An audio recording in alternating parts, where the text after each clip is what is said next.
खोलिबे Marco 3 अध्याय तार 14 पद।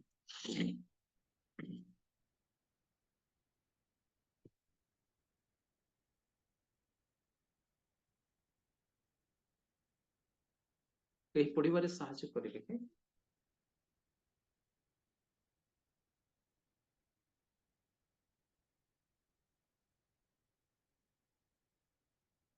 पढ़ंतु केते आज्ञा मार्को 3 अध्याय तार 14 पद। पुणी से 12 जनଙ୍କୁ नियुक्त कले जेपरि सेमाने ताहांको सांगरे रहिबे ओ से सेमानंको प्रचार करिबा निमंते प्रेरण करिबे। Thank you very much sir. देखु छु माने स्थान रे जे यीशु ख्रीष्ट जते बेले से सेवा कार्य मध्य रे जाउछंती ता पूर्व से कोन कले ना 12 जन शिष्यों को से आह्वान करूछंती आउ से मानक नियुक्त करूछंती ता पूर्व से मानक से गोटे कथा कहले कोन बोली कहले जे से माने जे प्रकार तांकर सहित रहिबे और से मानक प्रचार करबा निमंते प्रेरण करिवे। प्रभु प्रथमे आमान को डाकंदे प्रथमे डाकू डाकू से आमान को कौन सी दायित्व दियंती नहीं। आमे जानिछु दायित्व सांगे सांगे मिले नहीं आउ सांगे सांगे मिलुथिबा कौन सी विषय विपज्जनक अटे। एटा हमर विघ्नर कारण हे पारे आमानकर पतनर कारण हे पारे। जे कौन सी विषय हठात मिलुछि हठात भाବରେ मिलुथिबा विषय गुडी को आमानकर मृत्युर कारण हे पारे ताहा आमानक निमंते विपज्जनक हे पारे। तेणु आमे सब बेले सचेतन हेबा। तो प्रभु जेते बेले आमान को डाकंदी से हठात कौन ना नियुक्त करिवे नहीं कि हठात से आमान को कौन सी पद पदवी देवे नहीं कौन सी प्रकार भार से दायित्व मध्य दियंती नहीं। अनेक वर्ष लागे मोर प्रिय मान कहबा पई चाहे देखंतु आमे अनेक प्रभुंकर दास मान को जदि देखु से मानकर प्राथमिक अवस्था प्रभुरी केमती से माने स्थिर होई रहंती तापरे अनेक वर्षर सेवा कार्य परे अनेक वर्षर अपेक्षा प्रतीक्षा परे प्रभु से मानगु सेवा मध्य अद्भुत रीति से मानक व्यवहार करते आमे देखि थाओ। कारण 40 वर्षर सेवा निमंते मसा को 40 वर्ष अपेक्षा करिया पे पड़िला। 3.5 वर्ष कि 3 वर्षर सेवा निमंते जहन को बाप्तिजक जहन को 30 वर्ष काल अपेक्षा करिया पे पड़ितला तापरे प्रभु तांको व्यवहार करथिले। तो से प्रकार अनेक ए प्रकार लोक माने अछंती आमे देखुछु। तो प्रभु डाकंती तापरे एथि पई डाकंते जे प्रभु आमे जे प्रकार प्रभु रे स्थिर होई गिरो प्रभु को ठारू आमे सिखु प्रभु को आमे सुनु प्रभु को आमे जे प्रकार इमिटेट करि परिबा प्रभु को आमे जे प्रकार माने अनुकरण करिबा सब जिंस तांको ठारू तेणु कर आमे प्रभु रे प्रथमे रहिबा निहाते जरूरी होते। कारण आमे जदि तांको पाखरे स्थिर होई रहू तांको ठारू आमे गुरु को ठारू गोटे पितांको ठारू गोटे बंधु को ठारू आमे तांको पाखरे आमे जदि लाखी की रहू लागि की रहू ताहले आमे अनेक विषय तांको ठारू शिक्षा करिता। तेणु मोर प्रिय माने आमे तांको पाखरे रहिले जनक पाखरे रहिले ही आमे तार समस्त विषय को आमे भलो करी जानि परिबा आ तांको ठारू आमे किछि शिखिबा आ तांको ठारू आमे अनुप्राणित हे परिबा। तो आमे सेथि पई प्रथमे जनक पाखरे रहिबा दरकार। प्रभु आमान को डाकंती प्रथमे जे आमे जे प्रकार तांको सहित रहे ता परे से कहते जे से मान को प्रचार करबा निमंते प्रेरण करिवे आ से माने भूत छड़ाय को अधिकार पाइबे आउ इत्यादि इत्यादि विषय गुडी को प्रभु से मान को देबे जहा प्रभु से मान को निमंते रखिछंती जो भाग प्रभु उपयुक्त समय प्रत्येक को देकी से प्रतिपालन करती एवं से से उठाती संभ्रम करती अधिकार दियंती समस्त विषय से कहते। तो प्रथमे आम प्रभु रहिबा बहुत जरूरी अटे। आ प्रभु न रहीकि आमे जदि प्रभु ठारू दूर को जाऊ ताहले हमर अवस्था ही सांघातिक हेजबो एवं आमे ही समस्त विषय को हरै बसबा। कारण प्रभु डाकंती जेते बेले से तांकर आह्वान रे अत्यंत विश्वस्त परमेश्वर से अटन से डाकिबा समय रे से डाकंती एवं जो उद्देश्य घिने से डाकंती से उद्देश्य को से पूरा करथाले। कारण से प्रतिज्ञा मध्य से अटल परमेश्वर से जहा प्रतिज्ञा करंती से प्रतिज्ञा को से पूर्ण करंती। कारण आकाश और पृथ्वी लोप पाइबा सहज मात्र तांकर प्रतिज्ञा गुडी को तांकर वाक्य गुडी को तांकर व्यवस्था गुडी को बिंदु विसर्ग हेले मध्य ताहा केबे लोप हुए नहीं किंबा तांकर वाक्य ଲେଖା ଯାଏ ରୋମିଓ ତାର ରୋମିଓ ପତ୍ରରେ ଯେ ପାଉଲ ଲେଖନ୍ତି ତାହାଙ୍କର ଆହ୍ୱାନ ଓ ତାହାଙ୍କର ଦାନ ଗୁଡିକ ଅନ୍ୟଥା ହୁଏ ନାହିଁ। କେବେ ମଧ୍ୟ ତାହା ଅନ୍ୟଥା ହୁଏ ନାହିଁ। ସେ ଆହ୍ୱାନ କରିଛନ୍ତି, ସେ ଦେଇ ଦିଅନ୍ତି, ଯାହା ସେ ଦିଅନ୍ତି। ତ ମୋର ପ୍ରିୟ ମାନେ ସେ ସବୁବେଳେ ଆମମାନଙ୍କର ବିଶ୍ୱସ୍ତ ପରମେଶ୍ୱର। ସେ ସମସ୍ତ ବିଷୟରେ ସେ ବିଶ୍ୱସ୍ତ ଅଟନ୍ତି। ସେ ଯାହା କହିଛନ୍ତି ତାହା ସେ କରିବେ। ତ ଏଇ ପ୍ରକାର ପରମେଶ୍ୱର ସେ ଆମମାନଙ୍କୁ ଆହ୍ୱାନ କରନ୍ତି। ତେଣୁ ଆମେ ପ୍ରଭୁଙ୍କୁ ଅବଜ୍ଞା କରି, ପ୍ରଭୁଙ୍କୁ ତୁଚ୍ଛ ଜ୍ଞାନ କରି, ପ୍ରଭୁଙ୍କୁ ହେୟ ଜ୍ଞାନ କରି, ପ୍ରଭୁଙ୍କ ଠାରୁ ବିମୁଖ ହୋଇ ଦୂରକୁ ଯିବା ଉଚିତ ନୁହେଁ। ବିଭିନ୍ନ ସମୟରେ ଆମେ ସେ ପ୍ରକାର କରି ଆମେ ବହୁତ ବିଷୟରେ ଆମେ ଉଣା ପଡିଥାଉ, ଅଭାବରେ ପଡିଥାଉ, ଦରିଦ୍ରତା ଆଡକୁ ଯାଇଥାଉ, ଆତ୍ମିକ ମୃତ୍ୟୁ ଗୁଡିକ ଆସେ, ମାନେ ବିଭିନ୍ନ ପ୍ରକାର ସମସ୍ୟାରେ ଆମେ ପଡିଥାଉ। ମୋର ପ୍ରିୟ ମାନଙ୍କୁ କହିବା ପାଇଁ ଚାହେଁ, ଯେତେବେଳେ ଅପବୀ ପୁତ୍ର ସେ ପିତାଙ୍କ ଠାରୁ ଦୂରକୁ ଚାଲିଯାଏ, ତାର ଅବସ୍ଥା କି ପ୍ରକାର ହୁଏ। ସେ ଖାଇବା ପାଇଁ ଖାଦ୍ୟ ପାଇଲା ନାହିଁ। ପ୍ରଭୁ ଯାହା ଦେଇଥିଲେ ତାକୁ, ସେ ସମସ୍ତ ବିଷୟକୁ ହରାଇଲା। କୁସଂସର୍ଗରେ ପଡି ସେ ଅନେକ ସାଙ୍ଗସାଥୀଙ୍କ ସହିତରେ ସେ ତାର ଧନ ସମ୍ପତ୍ତିକୁ ଅପବ୍ୟୟ କଲା ଏବଂ ଶେଷରେ ତାକୁ ଘୁଷୁରି ସହିତ ଖାଇବାର ଗୋଟେ ସମୟ ବି ଆସିଗଲା। ଏ ପ୍ରକାର ଅବସ୍ଥାରେ ଦେଖନ୍ତୁ ସେ ଏମିତି ଅବସ୍ଥାରେ ସେ ପଡୁଛି, କାରଣ ସେ ପିତାଙ୍କ ଠାରୁ ଦୂରକୁ ଯାଉଛି। ପ୍ରଭୁଙ୍କ ଠାରେ ଦୂରେ ରହିବାଟା ଆମମାନଙ୍କ ନିମନ୍ତେ ସମସ୍ୟା ଅଟେ।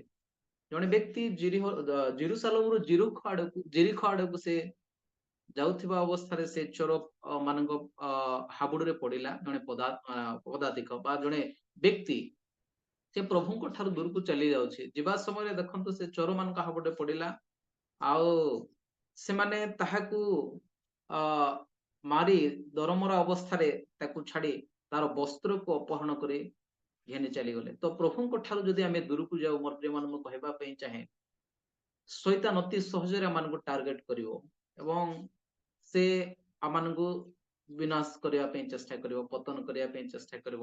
ଆମମାନଙ୍କ ଠାରେ ଯାହା ସବୁ ଅଛି ମୋର ପ୍ରିୟ ମାନେ, ସେ ସବୁ ବିଷୟକୁ ସେ ଛଡାଇନି, ପରିତ୍ରାଣକୁ ଛଡାଇନି, ସବୁ ପ୍ରକାର ଆଶୀର୍ବାଦ ଗୁଡିକ, ଏ ସମସ୍ତ ବିଷୟକୁ ସେ ନଷ୍ଟ କରିଦେବ ମୋର ପ୍ରିୟ ମାନେ।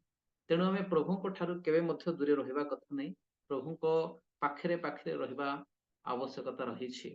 ବିଭିନ୍ନ ସମୟରେ ଆମେ ପ୍ରଭୁଙ୍କୁ ବୁଝି ନଥାଉ, ଆମେ ପ୍ରଭୁଙ୍କର କଠୋରତାକୁ, ତାଙ୍କର ଅନୁଶାସନକୁ, ଅନୁଯୋଗକୁ ଆମମାନେ ବୁଝି ନଥାଉ ଏବଂ ଏହା ଆମମାନଙ୍କ ନିମନ୍ତେ ଗୋଟେ ବିଘ୍ନର କାରଣ ହେଇଯାଏ।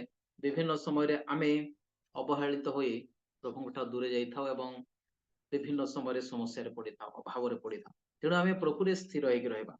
ତ ମୁଁ ଆପଣମାନଙ୍କୁ କେତେଟା ବିଷୟ କହିବି ଯେ ପ୍ରଭୁଙ୍କ ଠାରେ ସ୍ଥିର ହେଇକି ରହିବା ଦ୍ୱାରା ଆମେ କୋଉ ସବୁ ଆଶୀର୍ବାଦ ଗୁଡିକ ପାଇଥାଉ। ମୋ ସହିତ ଖୋଲିବେ 2 Corinthians 5 ତାର 17 ପଦ।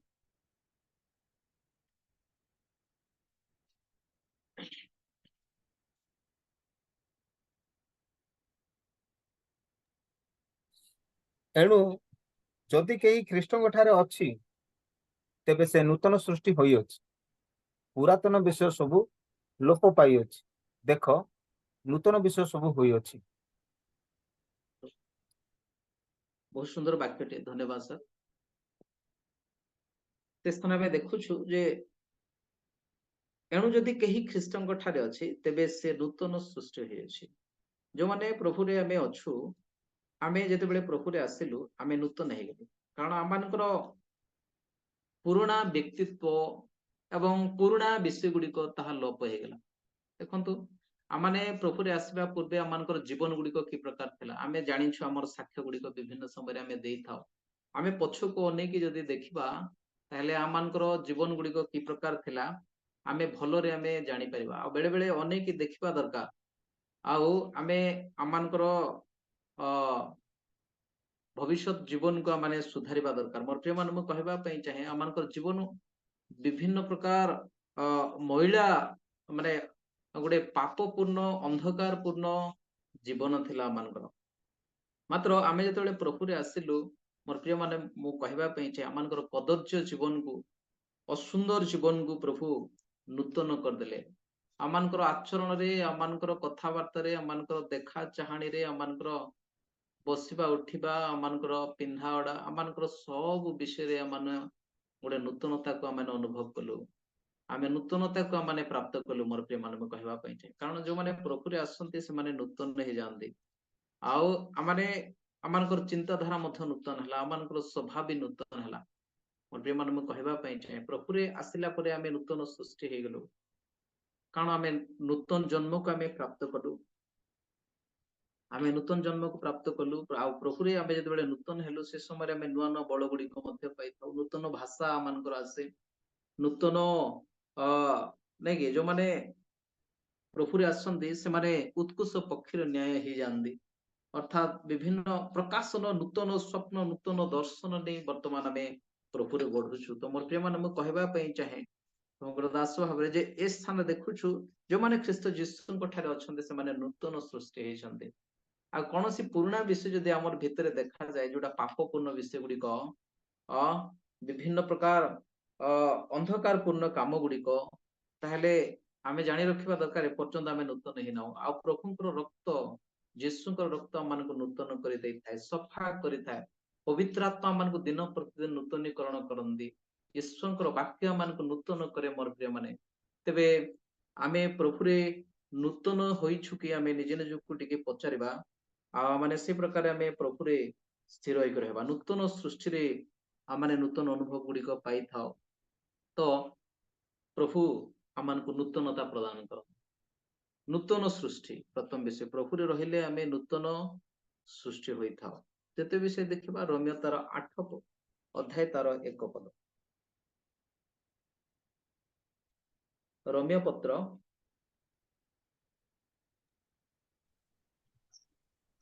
अतएव जोमाने जो माने ख्रीष्ट जीशुଙ୍କ ଠାରେ ଅଛନ୍ତି ସେମାନଙ୍କ ପ୍ରତି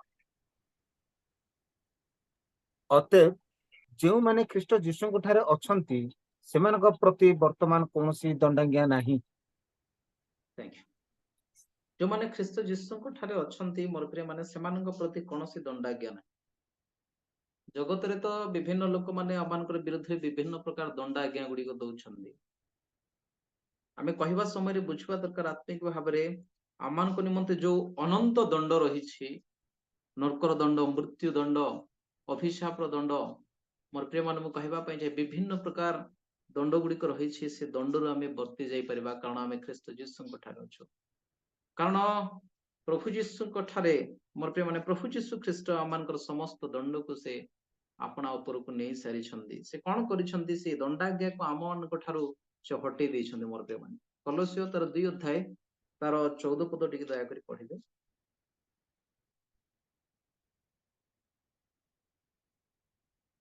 हां पुणी विधि विधान रे आमनकर विरुद्ध रे जो अभियोग पत्र थिला ताहा से लोप करी क्रूसरे टंगाई देई आमनक पथरु दूर करी देई अछंती प्रेज द लॉर्ड पुणी दंड विधि विधान रे आंभ मान विरुद्ध जो अभियोग पत्र थिला ताहा से लोप करी क्रूसरे टंगाई दे आमान पथरु से दूर कर दे अछंती कारण पुरातन नियम रे जो व्यवस्था जो आज्ञा गुडी को थिला ताहा आमानंगु सीधा सड़क कोन करथिला मोर प्रिय माने मु कहबा पई चाहे से आमानकु दंड प्रदान करे मो से तो खलिबे रोमियो 7 अध्याय तार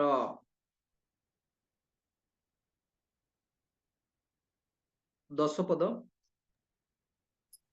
सेचिरे जीवनदायक जो आज्ञा ताहा मो पक्षरे मृत्युदायक बोली जणा गला हां देखंतु ताहा मृत्युदायक बोली जणा गला तो पुरातन नियम रो जो आज्ञा ताहा आउ कि प्रकार मो से तो खलिबे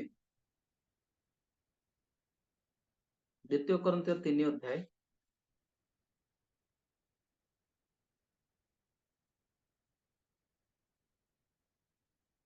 तार 6 पद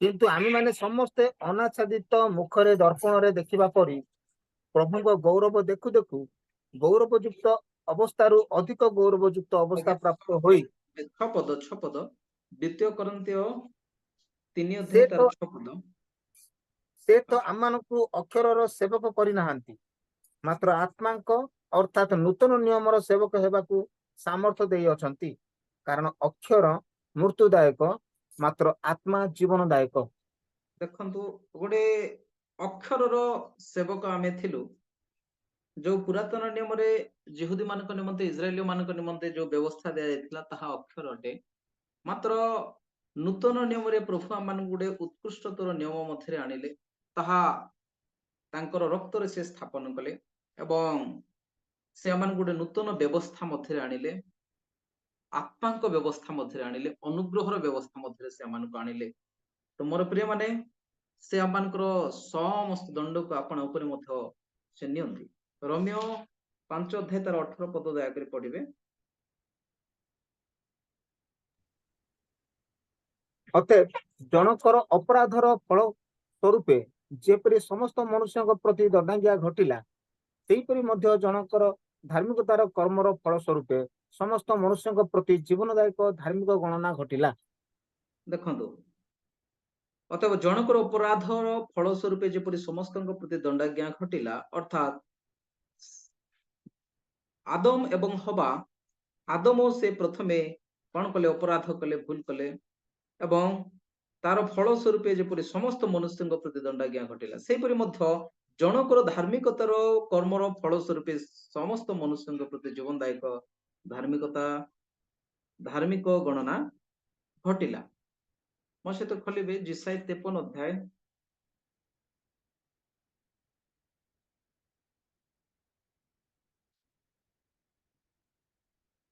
ତାର 4 ଏବଂ 5 ପଦ ପଢନ୍ତୁ।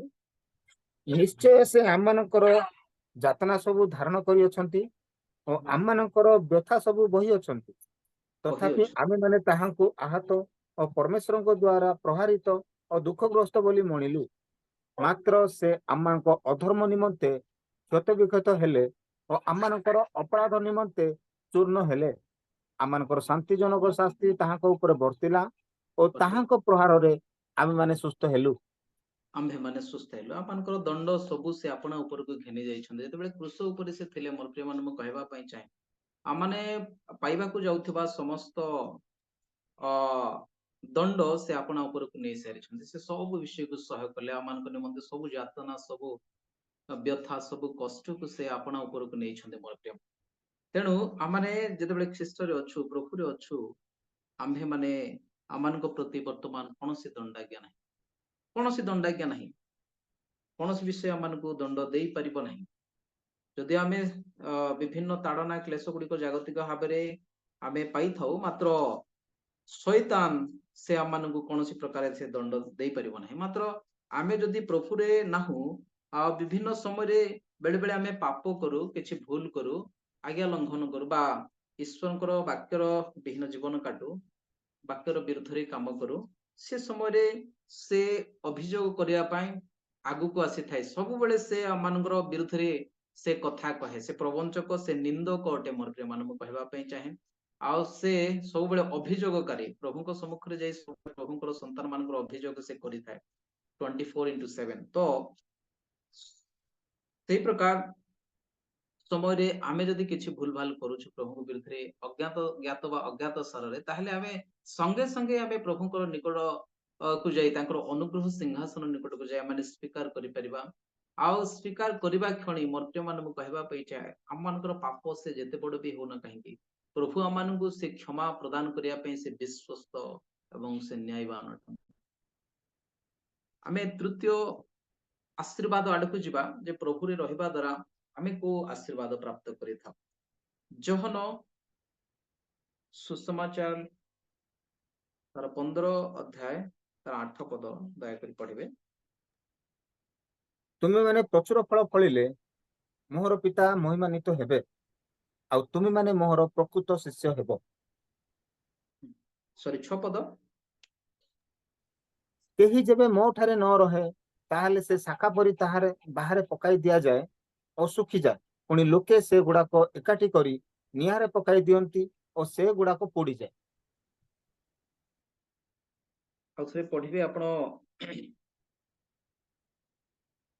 7 पद मध्य जदि तुम माने मो ठारे रुह आ मोहर वाक्य तुम मान ठारे रुहे ताहले जे कोनसी विषय इच्छा करो ताहा माग आ तुम मान निमंते ताहा साधित हेबो तुम माने प्रचुर फल फलिले मोहर पिता महिमान्वित हेबे आ तुम माने मोहर प्रकृत शिष्य हेबो देखंदो तो प्रभुଙ୍କ ଠାରେ ଆମେ ରହିବା ଦ୍ୱାରା କଣ ହେଇଥାଏ ନା ଆମେ ପ୍ରଚୁର ଫଳ ଫଳିଥାଉ।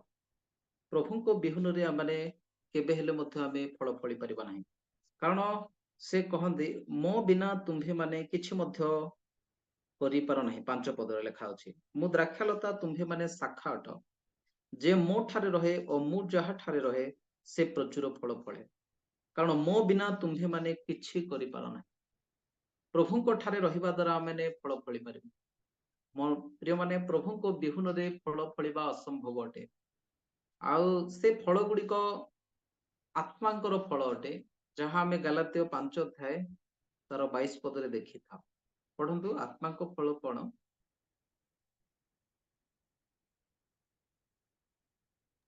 ହେଇଛି କିନ୍ତୁ ଆତ୍ମାଙ୍କ ଫଳ ପ୍ରେମ, ଆନନ୍ଦ, ଶାନ୍ତି, ଦୀର୍ଘ ସହିଷ୍ଣୁତା, ପରୋପକାରିତା, ଭଦ୍ରତା, ବିଶ୍ୱସ୍ତତା, ମୃଦୁତା ଓ ଆତ୍ମସଂଯମ। ଏହି ସମସ୍ତ ବିରୁଦ୍ଧରେ କୌଣସି ବ୍ୟବସ୍ଥା ନାହିଁ। ଦେଖନ୍ତୁ, ଏଗୁଡିକ ଆତ୍ମାଙ୍କ ଫଳ ଅଟେ। ଆଉ ଆମେ ଯଦି ପ୍ରଭୁରେ ଅଛୁ, ଏ ପ୍ରକାର ଫଳ ଗୁଡିକ ଫଳିବୁ। ଆମେ ଯଦି ଏ ପ୍ରକାର ଫଳ ଗୁଡିକ ଫଳିବୁ, ତାହେଲେ ମୋର ପ୍ରିୟ ମାନେ ଆମମାନଙ୍କର ବିରୁଦ୍ଧରେ ଆଉ ଏ ସମସ୍ତ ବିରୁଦ୍ଧରେ କୌଣସି ବ୍ୟବସ୍ଥା ହିଁ ନାହିଁ। କାରଣ ଯେ ଏଇଟା କରୁଛି, ତାହେଲେ ସେ ବ୍ୟବସ୍ଥାକୁ ସେ ସଫଳ କରୁଛି କହିବାର ଅର୍ଥ। ତ ମୋର ପ୍ରିୟ ମାନେ, ଆମେ ଯଦି ପ୍ରଭୁରେ ଥାଉ ତାହେଲେ ଆମେ ପ୍ରଚୁର ଫଳ ଫଳିବୁ। ଆଉ ଆମେ ଯଦି ପ୍ରଚୁର ଫଳ ଫଳିବୁ, ତାହେଲେ ପିତା ସେ ମହିମାନ୍ୱିତ ହେବେ। କେତେବେଳେ ପିତା ମହିମାନ୍ୱିତ ହୁଅନ୍ତି, ଗୌରବାନ୍ୱିତ ହୁଅନ୍ତି, ପ୍ରଭୁ ସମ୍ମାନ ପାଆନ୍ତି ଯେତେବେଳେ ଆମମାନେ ଫଳ ଫଳୁ। ଫଳ ବୋଲି କହିବାର ଅର୍ଥ ଆମମାନଙ୍କର କର୍ମକୁ ମଧ୍ୟ ସୂଚାଏ। ଆତ୍ମିକ ଭାବରେ ଆମେ ଯଦି ଦେଖିବା, এই ଫଳ ବୋଲି କହିଲେ କର୍ମକୁ ମଧ୍ୟ ବୁଝାଏ। କାରଣ ପ୍ରତ୍ୟେକଙ୍କୁ ସେ ପ୍ରତିଫଳ ଦିଅନ୍ତି। ସେ ପ୍ରତ୍ୟେକଙ୍କୁ ପ୍ରତିଫଳ ଦିଅନ୍ତି। ଆଉ ଆମେ ଯଦି ଦେଖିବା, ଏ ମୋ ସହିତ ଖୋଲିବେ ଏଫେସିୟ ତାର 5 ଅଧ୍ୟାୟ ତାର 9 ପଦ ଦୟାକରି ପଢନ୍ତୁ।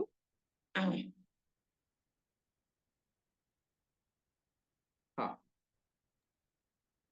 ହେଇଛି 8 ଏବଂ 9 ପଦ। କାରଣ ସମସ୍ତ ପ୍ରକାର ଉତ୍ତମତା ଓ ଧାର୍ମିକତା ଓ ସତ୍ୟ ଆଲୋକର ଫଳ ସ୍ୱରୂପ।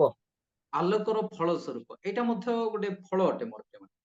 ସମସ୍ତ ପ୍ରକାର ଉତ୍ତମତା, ଧାର୍ମିକତା, ଅସତ୍ୟ, ଏହା ଆଲୋକର ଫଳ ସ୍ୱରୂପ। ତେଣୁ କରି ଆମେ ମାଥ୍ୟୁ ତାର 5:16 ଦେଖିଥାଉ ଯେ ତୁମ୍ଭମାନଙ୍କର ଆଲୋକ ଲୋକଙ୍କ ସାକ୍ଷାତରେ ପ୍ରକାଶ ପାଉ, ଯେ ପ୍ରକାର ସେମାନେ ତୁମ୍ଭମାନଙ୍କର ସତ୍କର୍ମ ଦେଖି ଏ ଫଳ, ଆଲୋକ ଆଉ ଏ କର୍ମ ପ୍ରାୟତଃ ଏଇଟା ସମାନ ଅର୍ଥରେ ବୁଝାଏ। ଆତ୍ମିକ ଭାବରେ ଆମେ ଯଦି ଦେଖିବା, ତ ମୋର ପ୍ରିୟ ମାନେ ସେ ସ୍ଥାନ ଲେଖା ହଉଛି ତୁମ୍ଭମାନଙ୍କର ସତ୍ କାର୍ଯ୍ୟ ଗୁଡିକ ଦେଖି, ସତ୍ କର୍ମ ଗୁଡିକ ଦେଖି ସେମାନେ ତୁମ୍ଭମାନଙ୍କର ସ୍ୱର୍ଗସ୍ଥ ପିତାଙ୍କର ମହିମା କରିବେ, ମହିମା କୀର୍ତ୍ତନ କରିବେ, ସମ୍ଭ୍ରମ କରିବେ, ଆଦର କରିବେ। ଦେଖନ୍ତୁ, ବିଭିନ୍ନ ସମୟରେ ତୁମ୍ଭମାନଙ୍କର କାମ ହେତୁରୁ ଈଶ୍ୱର କଣ ହୁଅନ୍ତି, ନିନ୍ଦିତ ହୁଅନ୍ତି ବୋଲି ଲେଖାଯାଏ। ମୋ ସହିତ କାଢିବେ ରୋମିଓ ତାର 2 ଅଧ୍ୟାୟ ତାର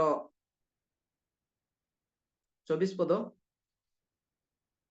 ସରି 21 ପଦରୁ ପଢନ୍ତୁ। 21 ରୁ 23 ପଦ। 21 ତେବେ ପରକୁ ଶିକ୍ଷା ଦେଉଅଛ ଯେ ତୁମେ ତୁମ୍ଭେ ତୁମେ କଣ ଆପଣାକୁ ଶିକ୍ଷା ଦେଉନ? ଚୋରି କର ନାହିଁ ବୋଲି ପ୍ରଚାର କରି ତୁମେ କି ଚୋରି କରୁଅଛ? ବ୍ୟଭିଚାର କର ନାହିଁ ବୋଲି କହି ତୁମେ କି ବ୍ୟଭିଚାର କରୁଅଛ? ପ୍ରତିମା ଘୃଣା କରୁଅଛ ଯେ ତୁମେ କଣ ମନ୍ଦିର ଲୁଣ୍ଠନ କରୁଅଛ? ବ୍ୟବସ୍ଥାରେ ଗର୍ବ କରୁଅଛ ଯେ ତୁମେ ବ୍ୟବସ୍ଥା ଲଙ୍ଘନ ଦ୍ୱାରା ତୁମେ କି ଈଶ୍ୱରଙ୍କୁ ଅନାଦର କରୁନ? କଣ୍ଟିନ୍ୟୁ। 24 ପଦ ପଢିଲେ ସାର୍। କାରଣ ଯେପରି ଲେଖା ଅଛି, ତୁମମାନଙ୍କ ହେତୁ ବିଜାତି ମାନଙ୍କ ମଧ୍ୟରେ ଈଶ୍ୱରଙ୍କ ନାମ ନିନ୍ଦିତ ହେଉଅଛି। ଦେଖନ୍ତୁ, ଆମମାନଙ୍କର ବିଭିନ୍ନ ପ୍ରକାର ଭୁଲ କାର୍ଯ୍ୟ ଗୁଡିକ, ପାପପୂର୍ଣ୍ଣ ମାନେ କାମ ଗୁଡିକ ଦ୍ୱାରା ଈଶ୍ୱରଙ୍କର ନାମ ନିନ୍ଦିତ ହେବ। ଲୋକମାନେ ନିନ୍ଦା କେବେ କରିପାରିବେ ନାହିଁ। ସେମାନେ ନିଜେ ନିଜେ ଈଶ୍ୱରଙ୍କର ନାମକୁ ନିନ୍ଦା କରିପାରିବେ ନାହିଁ। ମାତ୍ର ଆମ୍ଭେମାନେ ନିଜେ ଦାୟୀ ଅଟୁ ଯେତେବେଳେ ପ୍ରଭୁ ନିନ୍ଦିତ ହୁଅନ୍ତି। ଆମମାନଙ୍କର କାମ ଗୁଡିକ, ଆମମାନଙ୍କର ବିଭିନ୍ନ ପ୍ରକାର ବିଷୟ ଗୁଡିକ ଦେଖିବା ଦ୍ୱାରା ସେମାନେ ଈଶ୍ୱରଙ୍କର ନିନ୍ଦା କରନ୍ତି, ଆମମାନଙ୍କର ପାପପୂର୍ଣ୍ଣ କାମ ଗୁଡିକ ଦେଖି। ତେଣୁ ଆମେ ସାବଧାନ ହେବା ଦରକାର। ତ ମୋ ପ୍ରିୟମାନେ, ମୁଁ କହିବା ପାଇଁ ଚାହେଁ, ଆମମାନେ ଫଳ ଫଳିବାର ଅଛି। आमे फल फलिबा द्वारा पिता महिमान्वित हेबे आउ सेतेबेले आमे फल फଳି परिबा जेतेबेले आमे प्रभु रे स्थिर होई रहबा जदि आमे फल न फळु ताहेले तो समस्या मोर प्रिय कारण जो वृक्ष फल फଳିବ ନାହିଁ ତାକୁ ସେ କାଟି ନିଆଁରେ ପକାଇ ଦେବେ ତେଣୁ ଆମେ ଆସୁ ପ୍ରଭୁରେ ସ୍ଥିର ହେଇକି ରହୁ ଏବଂ ପ୍ରଚୁର ଫଳ ଫଳୁ ତହିଁରେ ପିତା ମହିମାନ୍ୱିତ ହେବେ ଏଫେସ୍ୟ 1:3 ପଦ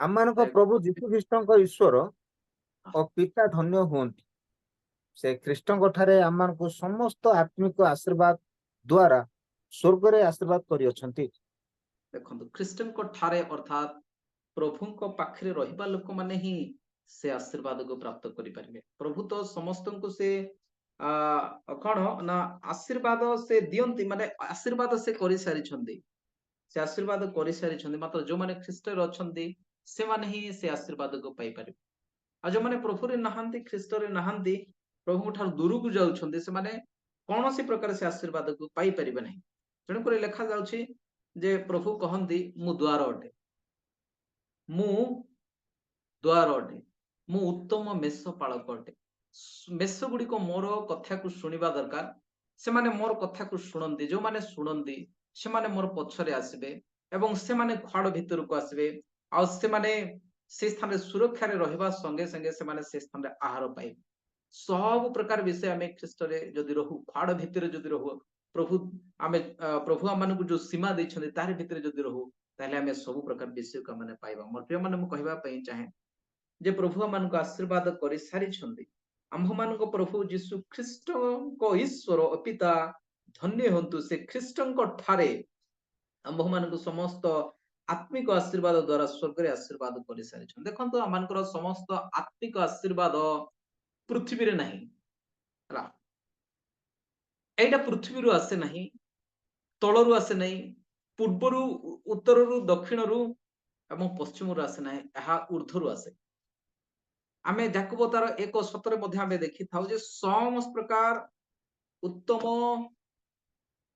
ମୋ ସହିତ କାଢିକି ପଢିବେ ସେ ପଦଟିଏ 1:17 ପଦ ସମସ୍ତ ଉତ୍ତମ ଦାନ ଓ ସମସ୍ତ ସିଦ୍ଧ ବର ଊର୍ଦ୍ଧ୍ୱରୁ ଅର୍ଥାତ୍ ଜ୍ୟୋତିର୍ଗଣର ପିତାଙ୍କ ଠାରୁ ଆସେ ଯାହାଙ୍କ ଠାରେ କୌଣସି ପରିବର୍ତ୍ତନ ବା ଲେଶ ମାତ୍ର ବିକାର ନାହିଁ ସମସ୍ତ ପ୍ରକାର ଉତ୍ତମ ଦାନ ସମସ୍ତ ସିଦ୍ଧ ବର ଊର୍ଦ୍ଧ୍ୱରୁ ଅର୍ଥାତ୍ ଜ୍ୟୋତିର୍ଗଣର ପିତାଙ୍କ ଠାରୁ ଆସେ ଉପରୁ ଆସେ ମୋର ପ୍ରିୟମାନେ ତାହାଙ୍କ ଠାରେ କୌଣସି ପରିବର୍ତ୍ତନ ବା ଲେଶ ମାତ୍ର ବିକାର ନାହିଁ ଆମମାନଙ୍କର ଆଶୀର୍ବାଦ ଆମମାନଙ୍କର ଉତ୍ତର ଆମମାନଙ୍କର ସମାଧାନ ଆମମାନଙ୍କର ଉନ୍ନତି ଆମମାନଙ୍କର ସବୁ ପ୍ରକାର ଉତ୍ତମ ବିଷୟ ଗୁଡିକ କେବଳ ଉପରୁ ଆସେ ତଳେ ଆସେ ନାହିଁ ତେଣୁକରି ଦାଉଦ କହନ୍ତି ମୁଁ ପର୍ବତ ଗଣ ଆଡେ ଉର୍ଦ୍ଧ ଦୃଷ୍ଟି କରିବି କେଉଁଠାରୁ ମୋହର ସାହାଯ୍ୟ ଆସିବ ମୋହର ସାହାଯ୍ୟ ସଦା ପ୍ରଭୁଙ୍କ ଠାରୁ ଆସେ ଉପରୁ ଆସେ ମୋର ପ୍ରିୟମାନେ ମୁଁ କହିବା ପାଇଁ ଚାହେଁ ତେଣୁ ଅବ୍ରାହମ ମଧ୍ୟ କହିଲେ ଯେ ସଦା ପ୍ରଭୁ ପ୍ରଭୁ ପର୍ବତରେ ଜଗାନ୍ତି ଉପରୁ ଉପରୁ ଆମର ଆଶୀର୍ବାଦ ଉପରୁ ତଳୁ ନୁହେଁ ମୋର ପ୍ରିୟମାନେ ମୁଁ କହିବା ପାଇଁ ଚାହେଁ ତେଣୁ ଆମେ ଉପରକୁ ଅନେଇବା କଲୋସ୍ୟ ତାର 2ର ତାର ମଧ୍ୟ ଆମେ ଦେଖିଥାଉ 3 ତାର 1 ପଦରେ ଲେଖାଯାଏ ଯେ ତୁମ୍ଭେମାନେ ଯେବେ ଖ୍ରୀଷ୍ଟଙ୍କ ସହିତ ଉତ୍ଥିତ ହୋଇଛ ତେବେ ଈଶ୍ୱରଙ୍କ ଦକ୍ଷିଣ ପାର୍ଶ୍ୱରେ ଉପବିଷ୍ଟ ଖ୍ରୀଷ୍ଟଙ୍କର ଯୋଉ ବାସସ୍ଥାନ ସେଇ ଊର୍ଦ୍ଧ୍ୱ ସ୍ଥାନର ବିଷୟ ସବୁକୁ ଅନ୍ୱେଷଣ କର ମୋର ପ୍ରିୟମାନେ ଆମମାନଙ୍କର ଉତ୍କୃଷ୍ଟତର ବିଷୟ ଗୁଡିକ ଯାହା ଯୋଉ ବାସସ୍ଥାନ ଅଛି ଆଉ ଉତ୍ତମ ବିଷୟ ଗୁଡିକ ଅଛି ତାହା ଉପରେ ଅଛି ଊର୍ଦ୍ଧ୍ୱ ସ୍ଥାନର ବିଷୟ ସବୁକୁ ଆମେ ଅନ୍ୱେଷଣ କରିବା ତଳେ ଖୋଜି ବୁଲୁଛନ୍ତି ଲୋକମାନେ ସବୁ ପ୍ରକାର ବିଷୟ ତଳେ ଅନ୍ୱେଷଣ କରୁଛନ୍ତି ତଳୁ ଠାରୁ ପାଇବା ପାଇଁ ଇଚ୍ଛା କରୁଛନ୍ତି ମାତ୍ର ମୋର ପ୍ରିୟମାନେ ତଳୁ କଣ ଆସେ ତଳୁ ମୋ ସହିତ ଖୋଲିବେ ଯୋହନ ତାର 2 ଅଧ୍ୟାୟ ତାର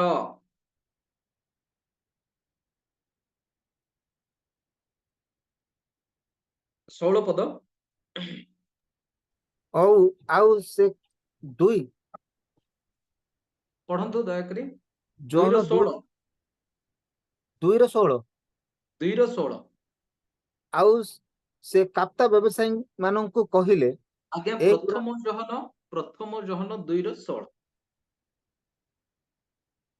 କରିବେ ମୁଁ ବୋଧେ ଯୋହନ ବୋଲି କହିଥାଏ କାରଣ ଶାରୀରିକ ଅଭିଳାଷ ଚକ୍ଷୁର ଅଭିଳାଷ ଓ ଲୌକିକ ଗର୍ବ ସଂସାରରେ ଥିବା ଏହି ସମସ୍ତ ବିଷୟ ପିତାଙ୍କ ଠାରୁ ନୁହେଁ ମାତ୍ର ସଂସାରରୁ ଉତ୍ପନ୍ନ ହୋଇଥାଏ ଅନେକ ବିଷୟକୁ ଆମେ ଦେଖିଥାଉ ଯୋଉ ଅଭିଳାଷ ପୂର୍ଣ୍ଣ ବିଷୟ ଗୁଡିକ ଆମେ ଯଦି ଜଗତର କୌଣସି ବିଷୟକୁ ଆୟୋଜନ କରିବା ପାଇଁ ଇଚ୍ଛା କରୁଛୁ ନିଜ ନିମନ୍ତେ ସଞ୍ଚୟ କରିବା ପାଇଁ ଇଚ୍ଛା କରୁଛୁ ପାଇବାର ଇଚ୍ଛା କରୁଛୁ ତାହେଲେ ମୋର ପ୍ରିୟ ମାନେ ସେଥିପ୍ରତି ଆମେ ଯଦି ବହୁତ ଆସକ୍ତ ହଉଛୁ ଆଉ ବହୁତ ଆମମାନଙ୍କର ଦୃଷ୍ଟି ସେଇଠି ରହୁଛି ତାହେଲେ ମୁଁ ଆପଣ ମାନଙ୍କୁ କହିବା ପାଇଁ ଚାହେଁ ତାହା ସ୍ୱର୍ଗରୁ ନୁହେଁ ତା ଉପରୁ ନୁହେଁ ସେଇଟା ତଳୁ ଉତ୍ପନ୍ନ ଅଟେ କାରଣ ଶାରୀରିକ ଅଭିଳାଷ ଚକ୍ଷୁର ଅଭିଳାଷ ଲୌକିକ ଗର୍ବ ସଂସାରରେ ଥିବା ଏଇ ସମସ୍ତ ବିଷୟ ପିତାଙ୍କ ଠାରୁ ନୁହେଁ ଉପରୁ ନୁହେଁ ମାତ୍ର ଏଇଟା ତଳୁ ଅଟେ ତେଣୁକରି ଆସନ୍ତୁ ଆମେ ପ୍ରଭୁରେ ଯାହା ସବୁ ପ୍ରଭୁ ଆମମାନଙ୍କ ନିମନ୍ତେ ସ୍ୱର୍ଗରେ ଆଶୀର୍ବାଦ କରି ରଖିଛନ୍ତି ତାହାକୁ ଆମେ ପାଇବା ପାଇଁ ଚେଷ୍ଟା କରୁ କାରଣ ବିଭିନ୍ନ ସମୟରେ ପ୍ରଭୁ ଆମମାନଙ୍କୁ ଉପରେ ଦେଇ ସାରିଛନ୍ତି ସେଇଟାକୁ ଆମେ ଉପରେ ନ ଦେଖି ତଳେ ଦେଖିବା ଦ୍ୱାରା ଆମେ ପାଇନଥାଉ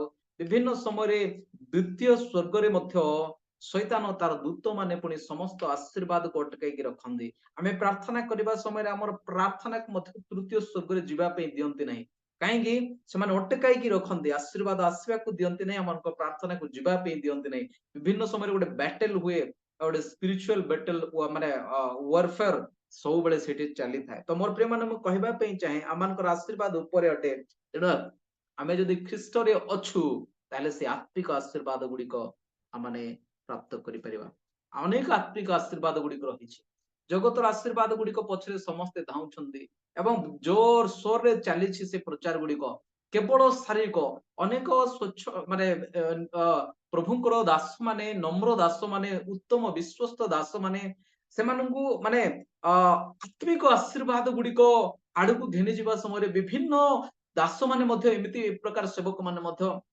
ବାହାରିଲେଣି ଯୋଉମାନେ ଶାରୀରିକ ଆଶୀର୍ବାଦ ଗୁଡିକ ଆଡକୁ ସେମାନେ କଢାଇ ନଉଛନ୍ତି ତେଣୁ ଏଇଟା ଦୁଃଖଦ ବିଷୟ ତେବେ ଆସନ୍ତୁ ଆମେ ଆତ୍ମିକ ଆଶୀର୍ବାଦ ଗୁଡିକୁ ଆମେ ପ୍ରାପ୍ତ କରୁ ଯଦି ଆମେ ପ୍ରଭୁରେ ରହିବା ତାହେଲେ ଆତ୍ମିକ ଆଶୀର୍ବାଦ ପାଇପାରିବା ପ୍ରଥମ ଥେସଲୋନିକ ତାର 4:16 ଏବଂ 17 ପଦକୁ ଆମେ ଯଦି ପଢିବା ଆଉ ପଢିବା ଦରକାର ନାହିଁ ସମୟ ବେଶୀ ହେଇଯାଇଛି ମୁଁ ଆପଣ ମାନଙ୍କୁ ଖାଲି କହିଦେବି ଯେ ସେ ସ୍ଥାନ ଆମେ ଦେଖିଥାଉ ଯେ ଯୋଉମାନେ ଖ୍ରୀଷ୍ଟ ଯୀଶୁଙ୍କ ଠାରେ ଅଛନ୍ତି ବା ଖ୍ରୀଷ୍ଟ ଯୀଶୁଙ୍କ ଠାରେ ଥାଇ ମରି ଅଛନ୍ତି ସେମାନେ ପ୍ରଥମରେ ଏବଂ ଅବଶିଷ୍ଟ ଯୋଉମାନେ ଖ୍ରୀଷ୍ଟ ଯୀଶୁଙ୍କ ଠାରେ ଥାଇ ଜୀବିତ ଅବସ୍ଥାରେ ଅଛନ୍ତି ସେମାନେ ଯେତେବେଳେ ଯୀଶୁ ଖ୍ରୀଷ୍ଟ ପ୍ରଧାନ ଦୂତଙ୍କର ଗୋଟେ ଶବ୍ଦ ଏବଂ ତୁରୀବାଦ୍ୟ ସହ ଯେତେବେଳେ ସେ ସ୍ୱର୍ଗ ମଧ୍ୟ ଆକାଶରେ ସେ ଆଗମନ କରିବା ପାଇଁ ଯାଉଛନ୍ତି ସେ ସମୟରେ ଆମେ ଯେତେବେଳେ ଯୋଉମାନେ ପ୍ରଭୁରେ ଥାଇ ମରିଛନ୍ତି ସେମାନେ ପ୍ରଥମରେ ଉଠିବେ ଏବଂ ଯୋଉମାନେ ଅବଶିଷ୍ଟ ଜୀବିତ ଅଛନ୍ତି ସେମାନେ ସଙ୍ଗେ ସଙ୍ଗେ ରୂପାନ୍ତରିତ ହୋଇ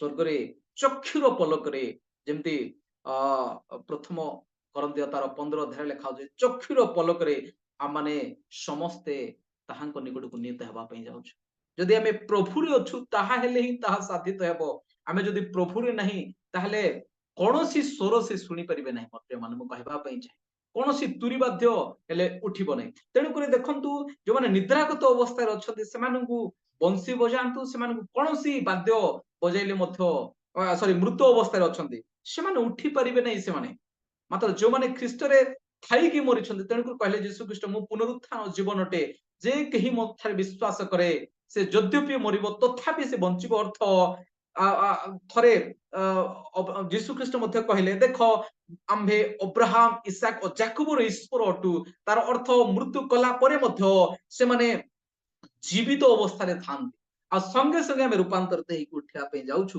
ତେବେ ଆସନ୍ତୁ ଆମେ ଖ୍ରୀଷ୍ଟରେ ସ୍ଥିର ହେଇକି ରହୁ ତାହେଲେ ଆମେ ରୂପାନ୍ତରିତ ହୋଇ ଆମେ ଆଉ କଣ ନା ସ୍ୱର୍ଗକୁ ନୀତ ହେବା ଯଦି ଆମେ କବରସ୍ଥ ହେଇଛୁ ତାହେଲେ ମଧ୍ୟ ଆମେ ସଙ୍ଗେ ସଙ୍ଗେ ରୂପାନ୍ତରିତ ହେଇ ଆମେ ଊର୍ଦ୍ଧ୍ୱକୁ ଉଠାଯିବା ପାଇଁ ଯାଉଛୁ ସେଦିନ କୌଣସି ଶକ୍ତି କୌଣସି ବିଷୟ ଆମମାନଙ୍କୁ ଅଟକେଇ ରଖିପାରିବ ନାହିଁ ମଧ୍ୟ ଦ୍ୱିତୀୟ କରନ୍ତିୟ ତାର 2:14 ପଦରେ ମଧ୍ୟ ଆମେ ଦେଖିବା ଷଷ୍ଠ ଆଶୀର୍ବାଦ କଣ ଯେ ସର୍ବଦା ସେ ପ୍ରଭୁ ମାନଙ୍କୁ କଣ କରୁଛନ୍ତି ତାଙ୍କର ବିଜୟ ଯାତ୍ରା ସେ ମାନଙ୍କୁ କଢାଇ ନେଉଛନ୍ତି ବୋଲି ସେ ସ୍ଥାନରେ ଲେଖାଯାଏ ଦ୍ୱିତୀୟ କରନ୍ତିୟ 2:14 କଣ ଲେଖାଯାଏ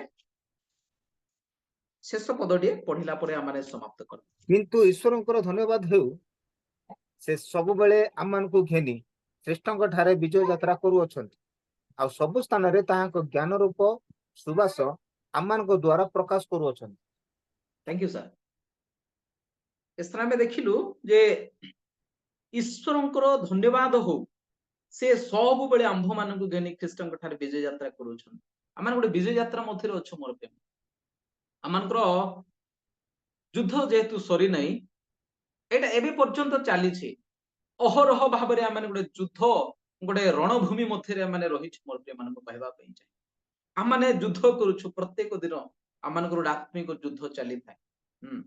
ଆମର ଶରୀର ବିରୁଦ୍ଧରେ, ସରି, ଶାରୀରିକ ଅଭିଳାଷ ବିରୁଦ୍ଧରେ, ଶୈତାନର ବିରୁଦ୍ଧରେ, ଏ ଜଗତର ସମସ୍ତ ପ୍ରକାର ଆଧିପତ୍ୟ କର୍ତ୍ତାପଣ ବିରୁଦ୍ଧରେ ଆମମାନଙ୍କର ଯୁଦ୍ଧ ସବୁବେଳେ ଅହରହ ଭାବରେ ଚାଲିଥାଏ। ଆମେ ଯୁଦ୍ଧ ମଧ୍ୟରେ ଅଛୁ। ଆଉ ଆମମାନଙ୍କର ଶରୀର ର ସମସ୍ତ ଅଭିଳାଷ ଉପରେ ମଧ୍ୟ ଧୀରେ ଧୀରେ ଆମେ ବିଜୟ ପ୍ରାପ୍ତ ହେଇଥାଉ। ବିଭିନ୍ନ ପ୍ରକାର ଅଭିଳାଷ ଗୁଡିକ ଆମମାନଙ୍କୁ ପରାଜୟ କରିବା ପାଇଁ ଚେଷ୍ଟା କରିଥାଏ। ପୁରାତନ ନିୟମରେ ଦେଖନ୍ତୁ ଅନେକ ଜାଏଣ୍ଟସ୍ ଗୁଡିକୁ ଆମେ ଦେଖିଥାଉ, ରାକ୍ଷସ ପରି ବ୍ୟକ୍ତିତ୍ୱ ଗୁଡିକୁ ଆମେ ଦେଖିଥାଉ, ଗୋଲିଆଥ ପରି ଲୋକମାନଙ୍କୁ ଆମେ ଦେଖିଥାଉ। ସେମାନଙ୍କୁ ବଧ କରିବା ପାଇଁ ହେଲେ ମୋର ପ୍ରିୟ ମାନେ ମୁଁ କହିବା ପାଇଁ ଚାହେଁ, ଦାଉଦଙ୍କ ପରି ହିଁ ଉଠିବା ଦରକାର ରହିଛି। ଅନେକ ପ୍ରଭୁଙ୍କର ଦାସ ମାନଙ୍କୁ ଆମେ ଦେଖୁ, ଆଉ ଅନେକ ଇସ୍ରାଏଲୀୟ ମାନଙ୍କୁ ଆମେ ଦେଖିଲୁ। ସେମାନେ ଯେତେବେଳେ ଜିରିହକୁ ସରି କିନାନକୁ ପ୍ରବେଶ କରିବାକୁ ଥିଲା, ତା ପୂର୍ବରୁ ଅନେକ ଇମୋରିୟ, ଗିରାସ୍ୟ, ଗିର୍ଗାସ୍ୟ, ଅନେକ ପ୍ରକାର ମାନେ ଦେଶର ଅନେକ ପ୍ରକାର ମାନେ ବଡ ବଡ ବ୍ୟକ୍ତି ମାନଙ୍କୁ, ବିରାଟ କାୟ ବ୍ୟକ୍ତି ମାନଙ୍କୁ ସେମାନେ ବଧ କରିକି ତାଥିରେ ପ୍ରବେଶ କଲେ। ଠିକ ସେ ପ୍ରକାର ଆମେ ଗୋଟେ ବିଜୟ ଯାତ୍ରା ମଧ୍ୟରେ ଅଛୁ।